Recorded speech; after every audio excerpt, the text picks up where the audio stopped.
Hello friends, എല്ലാവർക്കും നമസ്കാരം. നിങ്ങളെവരും കാത്തിരിക്കുന്ന രേവതിയുടെയും സച്ചിയുടെയും ഇന്നത്തെ വിശേഷത്തിലേക്ക് എല്ലാ കൂട്ടുകാർക്കും സ്വാഗതം. എല്ലാവർക്കും നല്ലൊരു ദിവസം ആശംസിച്ചുകൊണ്ട് തന്നെ നമുക്ക് ഇന്നത്തെ വിശേഷത്തിലേക്ക് കിടക്കാം. അപ്പം തുടങ്ങുമ്പോൾ തന്നെ കാണിക്കുന്ന നമ്മുടെ ശ്രുതിനെയാണ് കേട്ടോ. അപ്പം ശ്രുതി ഇങ്ങനെ ഭദ്രദീപം ഒക്കെ കൊളുത്തുകയാണ്. ഭയങ്കര സന്തോഷം, മൊത്തം ഹാപ്പിയാണ്. ചന്ദ്രയൊക്കെ ഇങ്ങനെ ചിരിച്ച് തെളിഞ്ഞ മുഖത്തോടൊക്കെ കൂടി ഇങ്ങനെ നിൽക്കുകയാണ്. കൂടെ നമ്മുടെ ശ്രുതിയാണെങ്കിലോ ഇതുപോലെ ഒരു സന്തോഷം ശ്രുതിക്കില്ല. എന്തോ സ്വർഗം കിട്ടിയ പോലെയാണ് നമ്മുടെ ശ്രുതിക്ക്. ഏതായാലും ഭദ്രദീപം ഒക്കെ കൊളുത്തിയതിന് ശേഷം ആ കടയുടെ ഓണർ വന്നിട്ട് ഡോക്യുമെന്റ്സ് ഒക്കെ കൈമാറുകയാണ്. അപ്പം ശ്രുതി ഒന്നിങ്ങ് വന്നേ എന്നും പറഞ്ഞ് ശ്രുതിനെ വിളിച്ചിട്ടാണ് ഈ ഡോക്യുമെന്റ്സ് കൈമാറാൻ തുടങ്ങുന്നത്. അപ്പോഴത്തേക്ക് ശ്രുതി പറഞ്ഞു, അത് പിന്നെ സാറേ, ഇത് ഞങ്ങളല്ല മേടിക്കുന്നത്, ഇത് ആന്റിയുടെ കൈ കൊടുത്താൽ മതി. ആന്റിയാ ഞങ്ങളുടെ ഭാഗ്യം, അതുകൊണ്ട് ഇത് ആന്റിയുടെ കൈ കൊടുക്കാൻ പറഞ്ഞ് ഡോക്യുമെന്റ്സ് ഒക്കെ നമ്മുടെ ചന്ദ്രയുടെ കൈ കൊടുക്കാൻ കേട്ടോ. ഏതായാലും ഭയങ്കര സന്തോഷമായി ചന്ദ്രയ്ക്ക്. ചന്ദ്രനെ കുറിച്ചാണല്ലോ പറഞ്ഞത്, ചന്ദ്ര ഞങ്ങളുടെ ഭാഗ്യമാണ്, അമ്മ ഞങ്ങളുടെ ഭാഗ്യമാണെന്നൊക്കെയല്ലേ പറഞ്ഞത്. അങ്ങനെ ഡോക്യുമെന്റ്സ് നമ്മുടെ ചന്ദ്ര മേടിച്ചു കേട്ടോ. കണ്ണൊക്കെ നിറഞ്ഞൊഴുകാറായി നമ്മുടെ ചന്ദ്രയുടെ. ഏതായാലും ഇത് കണ്ടു കഴിഞ്ഞപ്പോഴത്തേക്ക് നമ്മുടെ രവീന്ദ്രനും രേവതിക്കും സച്ചിക്കും എല്ലാവർക്കും ഭയങ്കര സന്തോഷമായിട്ടോ. എല്ലാവർക്കും സന്തോഷമായി. അങ്ങനെ നമ്മുടെ ചന്ദ്ര ശ്രുതിയോട് പറഞ്ഞു, മോനെ നീ നന്നായി വരും, നീ പിടിക്ക് എന്ന് പറഞ്ഞ് ആ ഡോക്യുമെന്റ്സ് ചന്ദ്ര നേരെ ശ്രുതിക്ക് കൊടുക്കുകയാണ്. എന്നിട്ട് ശ്രുതിയോട് പറഞ്ഞു, മോനെ നീ നല്ലതുപോലെ തന്നെ മുന്നോട്ടേക്ക് പൊക്കോ, എൻ്റെ മോൻ ദേ ഇതിൽ ജയിക്കും, ഈ ബിസിനസ്സിൽ ജയിക്കും, അത് ഉറപ്പാ, ഈ അമ്മയുടെ എല്ലാ അനുഗ്രഹങ്ങളും മോനുണ്ട് എന്നും പറഞ്ഞ് ഏതായാലും ഈ സമയത്ത് നമ്മുടെ ശ്രുതി കാലയിലൊക്കെ തൊട്ട് അനുഗ്രഹം മേടിക്കുകയാണ്.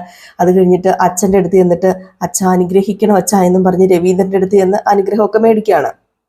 ഈ സമയത്ത് അച്ഛമ്മയുടെ കയ്യിൽ നിന്നും അനുഗ്രഹം മേടിക്കുന്നുണ്ട്. എന്നിട്ട് നമ്മുടെ ശ്രുതി, അച്ഛാ ദേ എൻ്റെ ഡോക്യുമെന്റ്സ്, എൻ്റെ കടയുടെ ഡോക്യുമെന്റ്സ്. അല്ല ശ്രുതി, എന്താ ശ്രുതി ഇനി നമ്മുടെ രവീന്ദ്രൻ ചോദിക്കുമ്പോൾ, അച്ഛ എനിക്ക് അറിയില്ല അച്ഛ, എനിക്ക് ഭയങ്കര സന്തോഷം അച്ഛ എന്നൊക്കെ പറയാം. ഈ ഒരു സമയത്ത് പെട്ടെന്ന് ഓണർ വിളിച്ചിട്ട്, ശ്രുതി ഒന്ന് വരൂ എന്ന് പറഞ്ഞിട്ട് കുറച്ച് കാര്യങ്ങളൊക്കെ പറയുകയാണ് കേട്ടോ. ദേ ഈ കാണുന്ന 2 പേരുമാണ് ഞാൻ ഷോപ്പ് തുടങ്ങിയപ്പോൾ മുതൽ ജോലി ചെയ്യുന്നത്. ഇവരെ പറഞ്ഞയക്കാൻ പാടില്ല, ഇവരെ കൂടെ നിർത്തണം. ദേ ഇവരുടെ സേവനം നിങ്ങളുടെ വളർച്ചയ്ക്ക് ഉപകരിക്കും. കാരണം ഇവർക്ക് നല്ല എക്സ്പീരിയൻസ് ഉണ്ട്. ഞാൻ കട തുടങ്ങിയപ്പോൾ മുതലുള്ള സ്റ്റാഫുകളാണ് ഇവർ 2 പേരും എന്ന് പറഞ്ഞിട്ട് പുള്ളിക്കാരൻ അങ്ങ് പോയി കേട്ടോ. ഏതായാലും നമ്മുടെ ശ്രുതിക്ക് അത് അത്രയ്ക്ക് ഇഷ്ടപ്പെട്ടിട്ടില്ല. അങ്ങനെ ശ്രുതി ചോദിച്ചു, അല്ല നിങ്ങളുടെ 2 പേരുടെയും ഷഷ്ടിപൂർത്തി കഴിഞ്ഞതാണോ? ആ അതെ അതെ സാർ, കഴിഞ്ഞതാണ് സാർ. ആ കൊള്ളാലോ, വെരി ഗുഡ്. അപ്പൊ ഷഷ്ടിപൂർത്തി കഴിഞ്ഞവരാണ് നിങ്ങൾ. ഏതായാലും ഈ സമയത്ത് വീണ്ടും കാണിക്കുന്നത് നമ്മുടെ രേവതിനെ സച്ചിനെയാണ്. രേവതിയും സച്ചിയും ഇങ്ങനെ അതിലേക്കൂടെയും ഇതിലേക്കൂടെയൊക്കെ നടന്ന് ഫ്രിഡ്ജും വാഷിംഗ് മെഷീനും എല്ലാം കാണുകയാണ്. അപ്പോഴത്തേക്കാണ് പെട്ടെന്ന് ആ കടയുടെ പഴയ ഓണർ സച്ചിയുടെ രേവതിയുടെ അടുത്തേക്ക് ചെന്നിട്ട്, സച്ചി ഒരുപാട് നന്ദിയുണ്ട് കേട്ടോ, ഞാൻ ആഗ്രഹിച്ചതുപോലെ തന്നെ നല്ലൊരാൾക്ക് കട കൈമാറാൻ എനിക്ക് കഴിഞ്ഞു. ഇനിയിപ്പം സന്തോഷത്തോടു കൂടി എനിക്ക് ഇവിടുന്ന് പോകാൻ പറ്റൂലോ, വേറെ പ്രശ്നങ്ങളൊന്നും തന്നെ ഇല്ലല്ലോ എന്നും പറഞ്ഞിട്ട് ആ മുതലാളി നമ്മുടെ സച്ചിൻ ഇങ്ങനെ കെട്ടിപ്പിടിക്കുകയാണ്. ഏതായാലും ഇത് ചന്ദ്ര കാണുക കേട്ടോ. ചന്ദ്രയ്ക്ക് അത്രയ്ക്ക് പിടിക്കുന്നില്ല കേട്ടോ. ഈ ഒരു സമയത്ത് സച്ചി പറഞ്ഞു നമ്മുടെ മുതലാളിയോട്, അതെ എനിക്ക് എന്ത് ചെയ്താലും കൂലി കുറ്റപ്പെടുത്തല, പക്ഷെ ആദ്യമായിട്ട് ഇങ്ങനെ ഒരാൾ എന്നോട് താങ്ക്സ് ഒക്കെ പറയുന്നത്. അത് പിന്നെ താങ്ക്സ് പറയേണ്ടത് താങ്ക്സ് തന്നെ പറഞ്ഞ് തീർക്കണ്ടേ സച്ചി ചെയ്തത് നല്ല കാര്യം തന്നെയാണ്. സച്ചിനെ കണ്ടുമുട്ടിയോണ്ടല്ലേ ഈ ഒരു ഷോപ്പ് എനിക്ക് നല്ലൊരാൾക്ക് കൊടുക്കാനായിട്ട് സാധിച്ചത്. ഏതായാലും ഒരുപാട് സന്തോഷമുണ്ട്, ഞാൻ പോവാന്ന് പറഞ്ഞു. എന്നിട്ട് ആ പുള്ളിക്കാരൻ അങ്ങ് പോയി. അപ്പൊ രേവതി പറഞ്ഞു, സച്ചേട്ടാ ഇനി ഇനാഗുറേഷനായിട്ട് നമുക്ക് എന്തെങ്കിലും മേടിക്കണ്ടേ, നമുക്കൊരു മിക്സി മേടിച്ചാലോ? മിക്സിയോ? നിന്റെ ഇഷ്ടം, നിനക്ക് ഇഷ്ടമുള്ളത് എന്താണോ അത് നമ്മൾ മേടിക്കും. ഓക്കെ. അപ്പോഴത്തേക്ക് നമ്മുടെ ചന്ദ്ര ഇതൊക്കെ കേട്ടോണ്ട് നിൽക്കുക. ചന്ദ്ര, ഓ മിക്സി, എന്തൊരു കോപ്പ്, മിക്സി കുറെ മേടിക്കും എന്നൊക്കെ പറഞ്ഞ് പുച്ഛഭാവത്തോടു കൂടി ഇങ്ങനെ അതൊക്കെ തള്ളിക്കളഞ്ഞിട്ട് നമ്മുടെ ചന്ദ്ര അങ്ങ് പോയിട്ടോ. ഇത് കഴിഞ്ഞ് പിന്നെ കാണിക്കുന്ന സീൻ എന്ന് പറഞ്ഞു കഴിഞ്ഞിട്ടുണ്ടെങ്കിൽ നമ്മുടെ സച്ചിനെയാണ്. അപ്പം സച്ചി എവിടെയോ പോയിട്ട് വീണ്ടും തിരിച്ചു വന്നിട്ട് രേവതിയുടെ അടുത്ത് വന്നിട്ട്, രേവതി എന്താ രേവതി നീ നോക്കുന്നതല്ലാതെ മിക്സി ഒന്നും എടുത്തില്ലേ? അത് പിന്നെ എന്തൊരു വില ഇതിനൊക്കെ, ദേ ഇത്രയും വിലയോ? മറ്റു ദൈവമേ ഇതെങ്ങനെ മേടിക്കും? അടുക്കളയില് ഇതില്ലാതെ പറ്റില്ലല്ലോ. ദേ പണ്ട് അമ്മിക്കല്ലും ഉരളും ഒക്കെ ഉപയോഗിച്ചിരുന്ന സമയത്ത് പെണ്ണുങ്ങൾക്ക് അസുഖമൊന്നും ഇല്ലായിരുന്നു. ഇപ്പൊ പെണ്ണുങ്ങൾക്ക് ആരോഗ്യവും പോയി, അസുഖവും വന്നു. അതെ വീട്ടിലെ അമ്മിക്കല്ല് ഒരെണ്ണം മേടിച്ചോണ്ട് വെക്കട്ടെ സച്ചേട്ട, അപ്പം സച്ചേട്ടന് അരയ്ക്കുവോ? അസുഖം വരില്ല. അയ്യോ എനിക്ക് വയ്യ. ഇല്ലല്ലോ, അപ്പൊ ഞാൻ തന്നെ അരയ്ക്കണ്ടേ, വേറെ ആരും അരയ്ക്കില്ലല്ലോ. അമ്മിയിലെ അരയ്ക്കുന്നതിന്റെ കഷ്ടപ്പാട് ഞങ്ങൾ പെണ്ണുങ്ങൾക്കേ അറിയത്തുള്ളൂ. ഇത് കണ്ടുപിടിച്ചോണ്ടാ പെട്ടെന്ന് ജോലിയൊക്കെ തീർത്ത് കുറച്ച് സമയം ഞങ്ങൾക്ക് റെസ്റ്റ് എടുക്കാൻ പറ്റുന്നത്. ഇല്ലെങ്കിൽ 24 മണിക്കൂറും പണിയായിരുന്നു. അപ്പം സച്ചേട്ടനെ ഞങ്ങൾ റെസ്റ്റ് എടുക്കുന്നത് പിടിക്കുന്നില്ലല്ലേ. മുമ്പൊക്കെ ദൂര സ്ഥലത്തേക്ക് ആളുകൾ നടന്നാ പൊക്കോണ്ടിരുന്നത്. അതുകൊണ്ട് ആളുകൾക്ക് ആരോഗ്യ പ്രശ്നങ്ങൾ കുറവായിരുന്നു. പക്ഷെ ഇപ്പൊ വാഹനങ്ങൾ വന്നതോടുകൂടി നടത്തം കുറഞ്ഞു, ആരോഗ്യ പ്രശ്നം കൂടി. ഇങ്ങനെയുള്ള പ്രശ്നങ്ങളൊക്കെ വന്നില്ലേ. മുമ്പത്തെ പോലെ എല്ലാവരും നടന്നു പോയാലേ സച്ചേട്ടൻ ഇപ്പൊ കിട്ടുന്ന ഈ വരുമാനം സച്ചേട്ടന്റെ കൂടെ ഉണ്ടാവുമോ? അതും കൂടെ ഒന്ന് ആലോചിക്കണം. പിന്നെ സച്ചേട്ടൻ എങ്ങനെ ജീവിക്കും? ഓ, അതും ശരിയാ രേവതി. നീ നല്ലൊരു ഗോളാ എനിക്കിട്ട് അടിച്ചത്. അതെ, ഞാൻ ഗോൾ അടിക്കും. എന്റെ പൊന്നു രേവതി, ഞാനൊന്നും പറഞ്ഞിട്ടില്ലേ. ഓ, നിന്നോട് പറഞ്ഞ് ജയിക്കാനായിട്ട് എന്നെ കൊണ്ട് പറ്റത്തില്ല എന്നും പറഞ്ഞുകൊണ്ട് ഞാൻ പോവുകയാണേ എന്ന് പറഞ്ഞ് സച്ചി അങ്ങ് പോയിട്ടോ. രേവതി പിന്നെ ഇങ്ങനെ മിക്സിയും ഒക്കെ ഇങ്ങനെ നോക്കിക്കൊണ്ടിരിക്കുകയാണ്. ഈ ഒരു സമയത്ത് നമ്മുടെ ഭാമയും അതുപോലെ തന്നെ നമ്മുടെ ചന്ദ്രനെ കാണിക്കുന്നത്. അങ്ങനെ ചന്ദ്ര പറയുക, കണ്ട ഭാമേ, ഇവൻ കമ്പനി സാധനങ്ങൾ മാത്രം ഇറക്കിയിട്ടുള്ള എൻ്റെ മോന് എന്ത് എന്ത് ഭംഗിയാന്ന് നോക്കിയ ഫ്രിഡ്ജൊക്കെ കാണാന്. അത് നല്ല വിലയുടെ ഫ്രിഡ്ജാ. അപ്പോഴത്തേക്കും നമ്മുടെ മഹിമ ഇങ്ങനെ അങ്ങോട്ടും ഇങ്ങോട്ടൊക്കെ നോക്കുകയാണ്. അപ്പോഴേക്കും നമ്മുടെ ഭാമ പറഞ്ഞു, ഇങ്ങനെ നോക്കി നടക്കുന്നതല്ലാതെ അവളൊന്നും മേടിക്കുന്നില്ലല്ലോ ചന്ദ്രേ. മേടിക്കും മേടിക്കും, അതിനു വേണ്ടിയല്ലേ ഞാൻ അവളെ ഇങ്ങോട്ടേക്ക് വിളിച്ചു വരുത്തിയത്. മേടിച്ചാൽ മതിയായിരുന്നു. എങ്കിലേ ഞാൻ പോട്ടെ ചന്ദ്രേ എന്നും പറഞ്ഞുകൊണ്ട് നമ്മുടെ ചന്ദ്ര അങ്ങ് പോവുകയാണ് കേട്ടോ. ഇതിൽ ഈ ഒരു സമയത്ത് പിന്നെ കാണിക്കുന്ന സീൻ എന്ന് പറഞ്ഞിട്ടുണ്ടെങ്കിൽ ശ്രുതിനെയും സുധീനെയും ആണ്. അങ്ങനെ നമ്മുടെ ശ്രുതി പറഞ്ഞു, എന്തിനാ ഇവരെയൊക്കെ ക്ഷണിച്ചത്? നമ്മളൊരു മണ്ണാങ്കട്ടയും ഇവിടെ വിൽക്കുന്നില്ലല്ലോ. സോറി, മണ്ണാങ്കട്ടയും വിൽക്കുന്നില്ലല്ലോ എന്നല്ല കേട്ടോ, സോറി, എനിക്ക് തെറ്റുപറ്റിപ്പോയതാണ് കേട്ടോ. എന്തിനാ ഇവരെ വിളിച്ചു വരുത്തിയത്? ആരെയാ? മഹിമേനെയാണ് കേട്ടോ. അതായത് മഹിമ എന്തെങ്കിലും മേടിക്കുന്നൊരു പ്രതീക്ഷയോട് കൂടിയാണ് ഈ പറയുന്ന ചന്ദ്രയും ശ്രുതിയും ഒക്കെ മഹിമേനെ വിളിച്ചത്. അപ്പൊ മഹിമ ഒരു മണ്ണാങ്കട്ടയും മേടിക്കുന്നില്ലല്ലോ, ഇങ്ങനെ നോക്കി നടക്കുന്നതല്ലേ ഉള്ളൂ എന്നാട്ടോ നമ്മുടെ ശ്രുതി പറഞ്ഞത്. അപ്പോഴത്തേക്കും ശ്രുതി പറഞ്ഞു, അതിന് നമ്മൾ മണ്ണാങ്കട്ട ഇവിടെ വിൽക്കുന്നില്ലല്ലോ ശ്രുതി. ഓ, ഞാനൊരു ഉപമ പറഞ്ഞത് എൻ്റെ ശ്രുതി. ഉപമ പറഞ്ഞതാണെങ്കിലേ നമുക്ക് വെയിറ്റ് ചെയ്യാം. ചിലപ്പം അവര് മേടിക്കുമായിരിക്കും. അവര് നോക്കുന്നത് കണ്ടോ? എ സി ഒക്കെയാ നോക്കുന്നത് ശ്രുതി, ഞാനൊന്ന് അങ്ങോട്ട് ചെല്ലട്ടെ എന്ന് പറഞ്ഞു.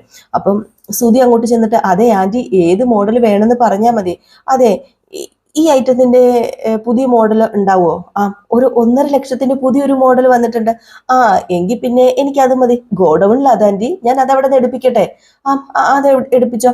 അങ്ങനെ അവിടെ നിന്നൊരു സ്റ്റാഫിനെ വിളിച്ചിട്ട്, അതെ, ഗോഡൌണിൽ നിന്ന് നമ്മുടെ ആ ഒരു പുതിയ AC ഇല്ലേ, അത് എടുത്തോണ്ട് വരണേ. ഈ സമയമാണെങ്കിൽ നമ്മുടെ ചന്ദ്ര കണ്ടിട്ട്, അയ്യോ ഭാമേ, അയ്യോ മേടിച്ചടി, അവള് മേടിച്ചു, 1.5 ലക്ഷത്തിന്റെ AC മേടിച്ചു. ഭാമേ, നീ ഇപ്പൊ പോകുവാണെങ്കിൽ ഇത് നിനക്ക് കാണാൻ പറ്റില്ലായിരുന്നു. ഭാമ പോയില്ല കേട്ടോ, അവിടെ നിൽക്കുമായിരുന്നേ. ഭയങ്കര സന്തോഷമായി നമ്മുടെ ചന്ദ്രയ്ക്ക്.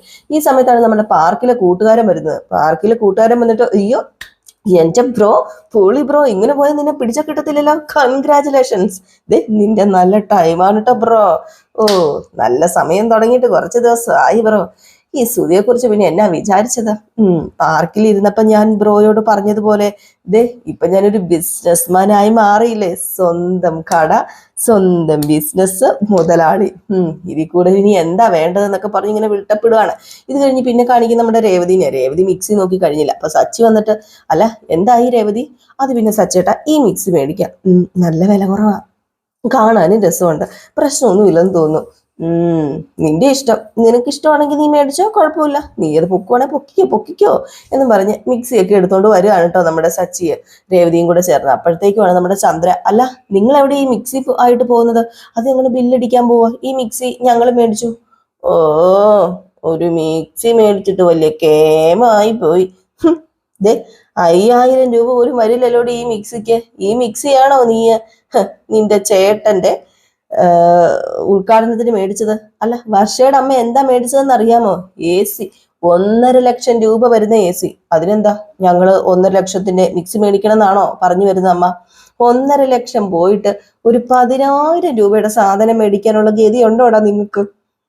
തെരഞ്ഞ് ഏറ്റവും വില കുറഞ്ഞ മിക്സി എടുത്തിട്ട് വന്നിരിക്കുക നിന്റെ ഭാര്യ. എച്ചിത്തരം. ഇന്നെങ്കിലും ഈ എച്ചിത്തരം ഒന്ന് കാണിക്കാതെ ഇരുന്നൂടെ? അപ്പോഴത്തേക്കും അച്ഛമ്മ വന്നിട്ട്, വില എത്രയെങ്കിലും ആയിക്കോട്ടെ, അത് വാങ്ങിക്കാനുള്ള മനസ്സ് രേവതി കാണിച്ചില്ലേ, അതിന് അവളോട് 2 നല്ല വാക്ക് പറയല്ലേ ചെയ്യേണ്ടത്, അല്ലാതെ അപ്പോഴത്തേക്ക് നമ്മുടെ ശ്രുതിയൊക്കെ ഇത് കേട്ടോണ്ടിരിപ്പുണ്ടായിരുന്നു. അപ്പം ശ്രുതിക്ക് ഭയങ്കര സന്തോഷമായിട്ടോ, നമ്മുടെ ചന്ദ്ര ഇങ്ങനെ രേവതിനെ അപമാനിക്കുന്നത് കണ്ടപ്പോൾ ശ്രുതിക്കൊക്കെ ഭയങ്കര സന്തോഷമായിട്ടോ. അതുപോലെ മഹിമയ്ക്ക് അതിലും വലിയ സന്തോഷം. എന്നാൽ ഈ ഒരു സമയം നമ്മുടെ സച്ചു പറഞ്ഞു, അതിന് എൻ്റെ അമ്മയുടെ വായിൽ നിന്ന് നല്ല വാക്ക് വല്ലതും വീഴും അച്ഛമ്മേ, അങ്ങനെ വന്നു കഴിഞ്ഞാലേ അതിശയവാ. വരും, നിന്റെ അമ്മയുടെ വായിൽ നിന്ന് നല്ല വാക്ക്. ക്യാഷ് ഉള്ളവരെ കാണുമ്പോൾ നന്നായിട്ട് വരും. അപ്പോഴത്തേക്ക് നമ്മുടെ സച്ചു പറഞ്ഞു, രേവതി ബാ, ബില്ലടച്ചിട്ട് പോകാൻ നോക്ക്. അപ്പൊ ചന്ദ്ര പറഞ്ഞു, ദേ വേണ്ട വേണ്ട, ഇപ്പൊ ബില്ലടയ്ക്കാൻ പാടില്ല.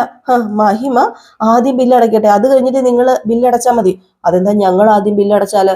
ദേ ആദ്യത്തെ കച്ചവടം, ആദ്യത്തെ വിൽപ്പന, വില കൂടിയ സാധനങ്ങൾ ആൾക്കാർ മേടിക്കണം. അതുകൊണ്ട് മഹിമ ആദ്യം മേടിക്കട്ടെ. ഈ കോപ്പ് മിക്സി മേടിച്ച് എന്തിനാ എൻ്റെ മോന്റെ ബിസിനസ് വെറുതെ നിങ്ങൾ തകർക്കുന്നത്? അതുകൊണ്ട് ദേ വേണ്ട വേണ്ട. പിന്നെ അത് മാത്രമല്ല, പണക്കാരിയായി അവളുടെ ഐശ്വര്യമുള്ള കൈയും കൊണ്ട് ആദ്യം മേടിച്ചു കഴിഞ്ഞിട്ടുണ്ടെങ്കിൽ നല്ല കച്ചവടം നടക്കും. ഇതിപ്പം ഇവളുടെ ഈ പൂ കെട്ടുന്ന കൈക്ക് വല്ല ഐശ്വര്യം ഉണ്ടോ? ദരിദ്രവാസി, അല്ലാതെ പിന്നെ എന്താ പറയാ. ഇവൾ ആദ്യം വാങ്ങിയാലേ ഈ ഷോപ്പിൽ എപ്പ പൂട്ട് വീണു എന്ന് ചോദിച്ചാൽ മതി. ഈ ഷോപ്പ് നന്നായിട്ട് മുന്നോട്ടേക്ക് പോകണമെങ്കിൽ എരണമുള്ള ഐശ്വര്യമുള്ള മഹിമ തന്നെ മേടിക്കണം. അപ്പോഴത്തേക്ക് നമ്മുടെ സച്ചു പറഞ്ഞു, രേവതി കേട്ടല്ലോ, നിന്റെ കൈക്ക് തീരെ ഐശ്വര്യം പോരെന്ന്. ഐശ്വര്യമുള്ള കൈ ഏതാണെന്ന് മനസ്സിലായല്ലോ. പിന്നെ എപ്പോഴൊക്കെയോ ഇരുട്ട് വീണ് എൻ്റെ ജീവിതത്തില് ഒരു വിളക്കായിട്ട് വന്നവളാ എൻ്റെ ഭാര്യ. അതൊന്നും പറഞ്ഞാലേ നിങ്ങൾക്ക് മനസ്സിലാവത്തില്ല. എൻ്റെ ഭാര്യ എത്രത്തോളം ഐശ്വര്യമുള്ളതാണെന്ന് എനിക്കറിയാം. എൻ്റെ ജീവിതം നല്ല രീതിയിലായത് ഇവള് വന്നതിൽ പിന്നെയാ. അത് ഇവളുടെ ആശയം കാരണം, അത് കാരണം തന്നെ ഞാൻ ഈ രീതിയിൽ എത്തിയിരിക്കുന്നത്. ആരും കുറ്റപ്പെടുത്തുമൊന്നും വേണ്ട എന്നൊക്കെ പറയാം. അപ്പോഴത്തേക്കാണ് നമ്മുടെ മഹിമേനെയും കൂട്ടിക്കൊണ്ട് ശ്രുതി വരുന്നത്. ശ്രുതി അവിടെ ഇല്ലായിരുന്നു, ഗോഡൌണിൽ അങ്ങാണ്ട് പോയേക്കുമായിരുന്നു തോന്നുന്നു. എന്നിട്ട് ആന്റി വരൂ എന്ന് പറഞ്ഞ് നമ്മുടെ ആന്റീനെ അങ്ങ് സ്വീകരിച്ച് വരികയാണ്. എന്നിട്ട് നമ്മുടെ ശ്രുതി പറയാ, നമ്മുടെ ഫസ്റ്റ് കസ്റ്റമറെ ആന്റിയാണേ, അപ്പൊ ആന്റിയുടെ പേരിലാട്ടോ ആദ്യത്തെ ബില്ല്. ശ്രുതി ആദ്യം ആ ബില്ലെടുക്കൂ, ശ്രുതി കൊടുക്കൂ ശ്രുതി എന്നൊക്കെ പറഞ്ഞു ഭയങ്കരമായിട്ട് നമ്മുടെ മഹിമേനെ സോപ്പിട്ടിട്ട്, മഹിമേ മഹിമ എന്നല്ല ആന്റി, ഇന്ന ബില്ല് ഡിസ്കൗണ്ട് ഒക്കെ ഞാൻ ഇട്ടിട്ടുണ്ട് കേട്ടോ എന്ന് പറഞ്ഞിട്ട് ബില്ലൊക്കെ കൊടുക്കുകയാണ്. ഏതായാലും സച്ചി രേവതി മിക്സ് ആയിട്ട് അവിടെ നിൽപ്പുണ്ട് കേട്ടോ. എന്നാൽ ഈ ഒരു സമയത്ത് 1.5 ലക്ഷം രൂപ ബേഡ്സിനകത്ത് ഇങ്ങനെ നമ്മുടെ മഹിമ ശ്രുതിയുടെ കയ്യിലേക്ക് എടുത്ത് കൊടുക്കുകയാണ്. അത് കണ്ടപ്പോ തന്നെ നമ്മുടെ ശ്രുതിയുടെ കൈ വരയ്ക്കാൻ തുടങ്ങി. അയ്യോ എൻ്റെ ഈശ്വര, ഇതെന്ത് പൈസയാ ഈശ്വര, അയ്യോ എൻ്റെ ദൈവമേ അനുഗ്രഹിക്കണേ എന്നൊക്കെ പറഞ്ഞുകൊണ്ട് 1.5 ലക്ഷം രൂപ മേടിച്ചു. ചന്ദ്രയുടെ മുഖമാണെങ്കിൽ ഇങ്ങനെ തിളങ്ങുകയാണ്, ചിരിച്ചു മറിയും. അയ്യോ സന്തോഷം കാരണം ഇരിക്കാൻ വയ്യ നമ്മുടെ ചന്ദ്രയ്ക്ക്. ഇതിൽ ഈ സമയത്ത് നമ്മുടെ രേവതിയോട് സച്ചി പറഞ്ഞു, നിനക്ക് സങ്കടമായല്ലേ, നീ ഇത് എടുക്കണ്ടായിരുന്നു രേവതി, വെറുതെ എന്തിനാ. അത് പിന്നെ നമ്മുടെ വീട്ടിലുള്ള മിക്സിക്ക് ചെറിയൊരു തകരാറുണ്ട്, ശരിയായിട്ട് അരയ്ക്കാൻ പറ്റുന്നില്ല. അതുകൊണ്ടാ സച്ചേട്ടാ, ഇതാണല്ലോ നമുക്ക് ആവശ്യം, അതാ ഞാനിത് എടുത്തത്. എല്ലാവരുടെയും മുമ്പിൽ വെച്ച് നിന്നെ എല്ലാവരുടെയും മുമ്പിൽ വെച്ച് ശരിക്ക് എൻ്റെ അമ്മ അരച്ചില്ലേ, അത് സാരില്ല, ഇന്നിപ്പോൾ കട തുറന്നതല്ലേ ഉള്ളൂ, നമ്മളായിട്ടൊരു പ്രശ്നം ഉണ്ടാക്കണ്ട സച്ചേട്ടാ, വെറുതെ എന്തിനാ. അതുകൊണ്ട് തന്നെയാ കൂടുതൽ ഞാനൊന്നും പറയാത്തത്. ഇല്ലായിരുന്നെങ്കിൽ ഞാൻ നല്ലത് 2 പറഞ്ഞേനെ. ഈ സമയത്ത് നമ്മുടെ സച്ചിനെ രേവതിനെ കണ്ട് അച്ഛമ്മയ്ക്ക് ഒരുപാട് സങ്കടം തോന്നുകയാണ്. എന്നിട്ട് അച്ഛമ്മ രേവതിയുടെ അടുത്ത് ചെന്നിട്ട്, മോളിങ് വന്നേ, ബില്ല് കൊടുത്തേ. അതിന്റെ തിരക്ക് കഴിയട്ടെ അച്ഛമ്മേ, കടയാകുമ്പോൾ തിരക്കൊക്കെ ഉണ്ടാവും, മോളിങ് വാ ബില്ല് കൊടുത്തേ എന്ന് പറയാണ്. അപ്പോഴത്തേക്കും രേവതി ഇങ്ങനെ മാറി മാറി നിൽക്കുക. അപ്പോഴത്തേക്കും നമ്മുടെ ചന്ദ്ര, അയ്യോ സന്തോഷായി മഹിമേ, ആദ്യത്തെ വിൽപ്പന നീയാണല്ലോ, അയ്യോ എൻ്റെ മകൻ വലിയ നിലയിലെത്തും, ഐശ്വര്യമുള്ള കൈകളാ മഹിമേ നിന്റെ, അതുകൊണ്ട് ഉറപ്പാ എൻ്റെ മോൻ ഇനി പുറകോട്ട് പോവില്ല, മുന്നോട്ട് കുതിച്ചു കയറും. ഏതായാലും ഈ സമയത്ത് നമ്മുടെ അച്ഛമ്മ പറഞ്ഞു, വാ രേവതി വന്നേ, ക്യാഷ് കൊടുത്തേ എന്ന് പറഞ്ഞ് രേവതിനെയും കൂട്ടിക്കൊണ്ട് വരികയാണ്. രേവതിനെയും കൂട്ടിക്കൊണ്ട് വന്നു കഴിഞ്ഞപ്പോഴത്തേക്കും നമ്മുടെ ചന്ദ്ര, അല്ല ഇത് എങ്ങോട്ടാ ഇവളെയും കൂട്ടിക്കൊണ്ട്, അല്ല ഇവളുടെ ഈ മിക്സി ഇപ്പം ഇവള് മേടിക്കാൻ പോവാ, സമ്മതിക്കില്ല. അപ്പോഴത്തേക്ക് നമ്മുടെ ശ്രുതി പറഞ്ഞു, എന്നാ പിന്നെ അടുത്തത് വർഷയ്ക്ക് കൊടുക്കാന്ന് പറഞ്ഞു. ശ്രുതി ഇങ്ങനെ വർഷയ്ക്ക് കൊടുക്കാൻ തുടങ്ങുമ്പോഴത്തേക്കും, എടാ ശ്രുതി നിന്നെ, രേവതിക്ക് നീ ബില്ല് കൊടുത്തേ. അത് പിന്നെ വർഷ എന്തോ മേടിച്ചിട്ടുണ്ട്, അതിന്റെ ബില്ല് ആദ്യം കൊടുക്കട്ടെ. ആദ്യം രേവതിക്ക് ബില്ല് കൊടുക്കുക, അതിനുശേഷം മതി വർഷയ്ക്കും ശ്രീകാന്തിനും ഒക്കെ കൊടുക്കേണ്ടത്. അതെങ്ങനെയാ അച്ഛമ്മ ശരിയാവുന്നത്? ആദ്യം രേവതിക്ക് ബില്ല് കൊടുക്കാൻ നിന്നോട് പറഞ്ഞോ? കൊടുക്ക. എന്താടാ ഇവള് ക്യാഷ് തരില്ല എന്ന് കരുതിയാണോ? ബില്ല് കൊടുക്കടാ, ബില്ല് കൊടുക്കാനല്ലേടാ പറഞ്ഞത്. അവള് ക്യാഷ് തരിക തന്നെ ചെയ്യും. അപ്പോഴത്തേക്ക് നമ്മുടെ ശ്രുതി ആണെങ്കിൽ പെട്ടെന്ന് ബില്ലെടുത്ത് ഇങ്ങനെ കൊടുക്കാൻ തുടങ്ങുകയാണ് കേട്ടോ. പിന്നെ അവിടെ കൊടുക്കാതിരുന്നു കഴിഞ്ഞാൽ പ്രശ്നം ഉണ്ടാക്കുക നമ്മുടെ അച്ഛമ്മ എന്നറിയാം, അതുകൊണ്ടാണ് കേട്ടോ. അങ്ങനെ നമ്മുടെ അച്ഛമ്മ പറഞ്ഞു, രേവതി മോളെ നീ ഇങ്ങ് വന്നേ എന്ന് പറഞ്ഞ് രേവതിനെ വിളിച്ചു. രേവതി ആ സാധനം നമ്മുടെ ശ്രുതിയുടെ കയ്യിൽ കൊടുത്തു. അപ്പൊ ശ്രുതി അതൊക്കെ പാക്ക് ചെയ്യുകയാണ്. അങ്ങനെ നമ്മുടെ രേവതിക്ക് ബില്ലും കൊടുത്തു. അതെ എടാ സുധി, ഇതാണ് ആദ്യ വിൽപ്പന എന്ന് കരുതിയാ മതി. നല്ല രാശിയുള്ളവളാ രേവതി. ദൈവങ്ങള് കഴുത്തിലെടുത്ത് മാല കെട്ടുന്ന പെണ്ണാ ഇവള്. ഐശ്വര്യമുള്ള ഈ കൈവിട്ട് തൊട്ടാലേ ദേ കളിമണ്ണും തങ്കമാകും. അതറിയാമല്ലാഞ്ഞിട്ടാ ഇവിടെ ചിലവരിൽ നിന്ന് അധിക പ്രസംഗം നടത്തുന്നത് അല്ലേ. ഇവിടെ ഓരോന്ന് പറയുന്നത് കേൾക്കുമ്പോ ചൊറിഞ്ഞു കീറുന്നുണ്ട്. അതൊക്കെ പോട്ടെ, സാരമില്ല. നിന്റെ കടയ്ക്കും നിനക്ക് ഉയർച്ച ഉണ്ടാകും. മോളെ രേവതി, നീ ആ ക്യാഷ് അങ്ങോട്ട് കൊടുക്ക് എന്ന് പറയാണ്. അങ്ങനെ ക്യാഷ് കൊടുത്തു. അങ്ങനെ ബില്ലും മേടിച്ചു കേട്ടോ. ഏതായാലും അച്ചമ്മ വന്നതുകൊണ്ട് നമ്മുടെ രേവതി അവിടെ ഒത്തിരി അപമാനപ്പെട്ടില്ല. ഇല്ലായിരുന്നെങ്കിൽ നമ്മുടെ രേവതിനെ അവിടെ ഇട്ട് വധിച്ചേനെ ചന്ദ്രയും ശ്രുതിയും അതുപോലെ തന്നെ നമ്മുടെ സുധിയും ഒക്കെ ചേർന്ന്. അങ്ങനെ നമ്മുടെ ചന്ദ്രനെ അങ്ങോട്ട് മാറ്റി വിളിച്ചുകൊണ്ട് പോയി. അച്ചമ്മ നല്ല വർത്താനം പറയുന്നുണ്ട് കേട്ടോ. അപ്പം ചന്ദ്രനെ വിളിച്ചപ്പോ എന്താ അമ്മയെന്ന് ചോദിച്ചപ്പം ദേ അറിഞ്ഞാലേ നീ വരത്തുള്ളോ, വാടിയെന്ന് പറഞ്ഞു. അങ്ങനെ നമ്മുടെ ചന്ദ്രനെ അവിടെ നിന്ന് മാറ്റി അങ്ങ് വിളിച്ചുകൊണ്ട് പോയിട്ട്, എടി ചന്ദ്രേ, കൂടുതൽ അഹങ്കരിക്കല്ലേ. ദേ നിന്റെ മനസ്സിൽ എന്താണീ, നിന്റെ വിചാരം എന്താ? നീ ആരുവാന്നാ നിന്റെ വിചാരം? നീ അങ്ങ് കൊമ്പത്താ എന്നാണോ നിന്റെ വിചാരം? അല്ല അമ്മ എന്താ ഇങ്ങനെയൊക്കെ പറയുന്നത്? ആളുകൾ ചുറ്റും ഉണ്ടായതുകൊണ്ടാണ് ഞാൻ അങ്ങ് ക്ഷമിച്ചത്, നിന്നോടൊന്നും പറയാത്തത്. നീ ചെയ്യുന്നതൊക്കെ ശരിയാണെന്ന് നിനക്ക് തോന്നുന്നുണ്ടോ? അത് പിന്നെ ഞാൻ എന്താ അമ്മ ചെയ്തത്? എന്താ ചെയ്തതെന്ന്? എന്തൊരു പാവം, ഒന്നും അറിഞ്ഞില്ലല്ലേ നീ? നിനക്കൊന്നും അറിയത്തില്ലല്ലേ? എല്ലാവരുടെയും മുമ്പിൽ വെച്ച് നീ രേവതിനെ അപമാനിക്കുന്ന രീതിയിൽ എന്തിനാടി സംസാരിച്ചത്? അതിന്റെ കാര്യം നിനക്ക് ഉണ്ടായിരുന്നോ? അവളെ വേദനിപ്പിച്ചു കഴിഞ്ഞാല് നിനക്ക് എന്തോ സുഖം കിട്ടുന്നത് പോലെ ഉണ്ടല്ലോ. എന്ത് സുഖമാടി നിനക്ക് കിട്ടുന്നത്?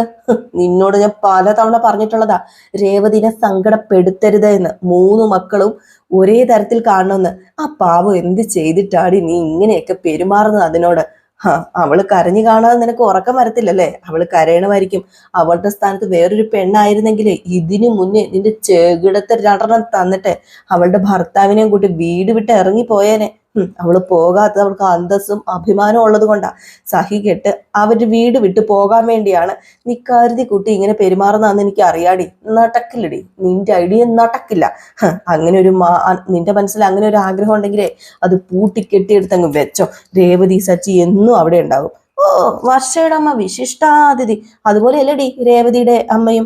അവരെ വിളിച്ച് ഇങ്ങോട്ടേക്ക് വരാൻ നീ പറഞ്ഞോ? ഇല്ലല്ലോ. അയ്യോ, എല്ലാവരെയും ഒരേപോലെ നീ കാണാൻ പഠിക്കടി. നീ എന്തുകൊണ്ടാ ഇങ്ങനെ കാണിക്കുന്നതെന്ന് എനിക്ക് മനസ്സിലായില്ല എന്ന് നീ കരുതിയോ? എനിക്ക് മനസ്സിലായി. ഞാനേ പൊട്ടിയൊന്നുമല്ല. രേവതി ആദ്യ വിൽപ്പന സ്വീകരിച്ച എന്താടി കുഴപ്പം? ഒരു കുഴപ്പമില്ല. ഇവിടെയുള്ള എല്ലാവരെക്കാളും ഐശ്വര്യമുള്ള പെണ്ണെ രേവതി തന്നെയാ. പിന്നെ ഐശ്വര്യം കൂടുതലുള്ളത് കൊണ്ട് അവളുടെ വീട്ടില് തങ്കവും വൈര്യവും ഒക്കെ കുഴിച്ചിട്ടിരിക്കുകയല്ലേ. ഒരു ഐശ്വര്യം. ദേ വേണ്ട ചന്ദ്രേ, നിന്റെ അഹങ്കാരം എൻ്റെ അടുത്ത് കാണിക്കരുത്. ഇവിടെ വെച്ച് നിന്റെ കർണക്കുറ്റി നോക്കി എനിക്ക് ഒരെണ്ണം തരാൻ അറിയാമേലഞ്ഞിട്ടല്ല. രേവതി രാശിയില്ലാത്തവളാ. വർഷയുടെ അമ്മയാണോ രാശിയുള്ളവള്? അത് പിന്നെ മഹിമ നല്ല നിലയിൽ ജീവിക്കുന്നവളല്ലേ അമ്മേ. അവളുടെ ആശീർവാദം ഉണ്ടാകണമെന്ന് കരുതിയിട്ടാ ഞാന്. എന്താ രേവതി നല്ല നിലയിൽ ജീവിക്കുന്നവളല്ലേ? നിനക്കെന്താ അറിയില്ലേ? രേവതി മഹിമയും തമ്മില് ആടും ആനയും തമ്മിലുള്ള വ്യത്യാസമുണ്ട്, അതറിയാലോ. ഞാൻ സുധിയുടെ നല്ലതിന് വേണ്ടിയാ. സുധിയുടെ നല്ലതിന് വേണ്ടി. അയ്യോ എടി, അവനെ കുറിച്ച് മാത്രം നിനക്ക് ചിന്തയുള്ളോ? മറ്റ് മക്കളും അവനെ പോലെയല്ലേ? നീ എന്തുകൊണ്ട് ചിന്തിക്കുന്നില്ല? നീ കണ്ടോ, ഒരു ദിവസം അവൻ നിന്നെ താഴെ തള്ളിയിടും. അന്ന് നിന്നെ കൈ പിടിച്ച് കയറ്റാന് വേറെ ആരുമല്ല, സച്ചി രേവതി മാത്രമേ നിന്റെ കൂടെ കാണത്തുള്ളൂ. അറിയില്ലടി നിന്റെ മകന്റെ മനസ്സ്. അവൻ നിന്നെ എത്രമാത്രം സ്നേഹിക്കുന്നുണ്ടെന്നും അവന് നിന്റെ സ്നേഹം കിട്ടാൻ എത്രമാത്രം കൊതിച്ചിരുന്നുവെന്നും നിനക്കറിയില്ല. ദൈവം ഈ കർമ്മത്തിന്റെ ഫലം നമുക്ക് തരും. നമ്മൾ ഒരു കർമ്മം ചെയ്താൽ അത് നമുക്ക് തിരിച്ചു കിട്ടിയിരിക്കും. ആ കർമ്മം നിനക്ക് തിരിച്ചു കിട്ടാൻ പോകുന്നേ ഉള്ളൂ. വയസ്സാം കാലത്ത് നീ അനുഭവിക്കും. നോക്കിക്കോ, ഇനിയെങ്കിലും നീ മാറിയില്ലെങ്കിൽ നീ ഇവിടെ ഒന്നും നിൽക്കത്തില്ല. ദേ ഞാൻ ഉദ്ഘാടനം കഴിഞ്ഞ് അങ്ങ് പോകും. അത് കഴിഞ്ഞ് രേവതിയുടെ മെക്കിട്ട് കയറാന് വല്ലോ നിനക്ക് ഉദ്ദേശം ഉണ്ടെങ്കിൽ അതിന് വെച്ച വെള്ളം അങ്ങ് വാങ്ങി വെച്ചാ മതി. ഈ കാലാവധി ആരാന്ന് നിനക്ക് അറിയാലോ. ദേ എന്നെ കൊണ്ട് ഇനി കൂടുതൽ പറയിപ്പിക്കാൻ നിന്ന് കഴിഞ്ഞാൽ എല്ലാവരുടെയും മുമ്പിൽ അതെ ഈ ചന്ദ്രമതി നാറും കേട്ടോ എന്ന് പറഞ്ഞു. ഏതൊരു ഇത്രവും പറഞ്ഞിട്ട് നമ്മുടെ അച്ഛമ്മ അങ്ങ് പോവാണ് കേട്ടോ. ചന്ദ്രയാണെങ്കിൽ വല്ലാണ്ട് അങ്ങ് ആയിപ്പോയി. എല്ലായിടത്തും ഒന്ന് ചുറ്റുമൊക്കെ നോക്കുക, ആരേലും എന്തെങ്കിലും കേട്ടോ തന്നെ വഴക്ക് പറയുന്നതെന്നൊക്കെ. ഏതായാലും ഈ ഒരു സീനൊക്കെ കാണിച്ചിട്ടാട്ടോ ഇന്നത്തെ വിശേഷം അവസാനിക്കുന്നത്. അപ്പൊ എല്ലാവരും കാത്തിരിക്കുക. അടുത്ത വിശേഷം നയനയുടെയും ആദർശിന്റെയാണ്. അത് കഴിയുമ്പോഴത്തേക്കും നമ്മുടെ മെയിൻ ചാനലല്ല റിയൽ സ്റ്റോറിക്കകത്ത് നമ്മുടെ അലീനയുടെ ഇന്നത്തെ ഫുൾ വിശേഷം ഇടുന്നതായിരിക്കും. അപ്പൊ എല്ലാവർക്കും ടാറ്റ ബൈ ബൈ. പിന്നെ ഉണ്ടല്ലോ, നമ്മൾ പറയുമ്പോഴത്തേക്കും കുറച്ച് തെറ്റുകളൊക്കെ സംഭവിക്കും, ശരിയാണ്. അത് എൻ്റെ തെറ്റുകളൊക്കെയാണ്, ഞാൻ ശ്രദ്ധിക്കാഞ്ഞിട്ടാണ്, അതൊക്കെ ഞാൻ അംഗീകരിക്കുന്നത്. പക്ഷേ നിങ്ങൾ ഈ പറയുന്ന പോലെ അച്ചടി ഭാഷയിൽ സംസാരിക്കാൻ എനിക്കറിയില്ല. ഞാൻ എൻ്റെ വീട്ടിലുള്ളവരോട് സംസാരിക്കുന്നത് പോലെ, എൻ്റെ കൂട്ടുകാരോട് സംസാരിക്കുന്നത് പോലെയാണ് ഞാൻ നിങ്ങളോട് സംസാരിക്കുന്നത്. അല്ലാതെ പ്രത്യേകിച്ച് ചാനൽ ഡെവലപ്പ് ചെയ്യാൻ വേണ്ടി എനിക്കൊരു ഭാഷ എടുത്തിടാനോ അല്ലെങ്കിൽ പിന്നെ എന്താ പറയുക അച്ചടി ഭാഷയിൽ സംസാരിക്കാനോ, ഭാ എന്ന് പറയുമ്പോൾ ഭാ എന്നും അല്ലെങ്കിൽ ബാ എന്ന് പറയുമ്പോൾ ഭാ എന്നും അത് പ്രത്യേകിച്ച് ഇങ്ങനെ നോക്കി ശ്രദ്ധിച്ച് പറയാനൊന്നും എന്നെക്കൊണ്ട് അതിന് ഞാൻ ശ്രമിക്കുന്നുണ്ട്. പറ്റുമെങ്കിൽ ചിലപ്പോൾ സാധിക്കുമെന്ന് ഞാൻ ഉറപ്പും തരുന്നില്ല. അപ്പം കുറേ പേര് ഇങ്ങനെ കമൻസ് ഇടുന്നുണ്ട് കേട്ടോ. അതുകൊണ്ടാണ് ഞാൻ പറഞ്ഞത്, എൻ്റെ ഈ ഒരു സംസാര ശൈലി ഇഷ്ടമുള്ളവർ കാണുക, ഇഷ്ടമില്ലാത്തവർ കാണാതിരിക്കുക. കമൻറ്റിൽ ഞാൻ കണ്ടിരുന്നു, കുറേ കമൻസ് ഞാൻ കണ്ടിരുന്നു. എന്താ പറയുക, മലയാള ഭാഷയെ വധിക്കുകയാണെന്നോ, ഞാൻ മലയാള ഭാഷയെ കൊല്ലുകയാണെന്നോ ഞാനെന്നൊക്കെ പറഞ്ഞിരുന്നു. ഞാനും ഒരു മലയാളിയാണ്. പിന്നെ നമ്മൾ ഈ സ്പീഡിൽ ഈ ഒരു ഹെഡ്സെറ്റ് വെച്ച് ഈ ഒരു വീഡിയോയുടെ കൂടെ പറഞ്ഞു പോകുമ്പോൾ ചിലപ്പോൾ എന്തെങ്കിലുമൊക്കെ അക്ഷരങ്ങൾ അങ്ങോട്ടും ഇങ്ങോട്ടും മാറിപ്പോയേക്കാം. അപ്പം അതുകൊണ്ടൊക്കെ സംഭവിക്കുന്നതാണ്. പിന്നെ ഈ പറയുന്നത് പോലെ ഞാനും അത്രയ്ക്ക് അങ്ങോട്ട് പെർഫെക്റ്റ് ആണെന്നൊന്നും ഞാൻ പറയുന്നില്ല കേട്ടോ. അപ്പം അതൊക്കെ അഡ്ജസ്റ്റ് ചെയ്ത് നമ്മളെ ഇഷ്ടപ്പെടുന്നവർ കാണുക കേട്ടോ. കാരണം വേറൊന്നുമല്ല, വേറെ ഒത്തിരി വീഡിയോസ് ചെയ്യുന്നവരുണ്ട്. നമ്മുടെ സംഭാഷണം ഇഷ്ടമല്ലെങ്കിൽ അവരുടെയും നിങ്ങൾക്ക് കാണാം. Okay, Tata, bye bye. Like അടിച്ചിട്ട് പോകാൻ മറക്കരുതേ.